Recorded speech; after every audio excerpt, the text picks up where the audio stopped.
Sobrang init ng panahon ngayon, no? Kaya naghahanap ka ba ng ganito kaganda at kamura na pwede kayong mag-relax at maligo? Kung oo, halika't panoorin ito. Nang araw na to ay punta kami sa Bulak Camarines Sur para puntahan ang hidden gem ng Bulak Camarines Sur, ang Nalalata Falls. So paano nga ba pumunta dito?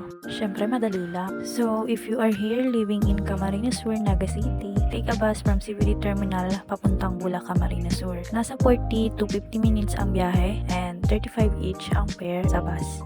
Once nasa sentro ka na, antay ka na ng tricycle papuntang crossing, papuntang Nalalata. Meron namang jeep but I suggest na maghabal na lang kayo para iwas hassle. Nasa 200 each ang binayaran namin, so kung dalawa kami, bali 400 yung binayaran namin. Kapag nasa entrance na kayo ng Nalalata Falls, ang entrance fee ay 30 pesos pag adult, ang bata naman ay 20 pesos.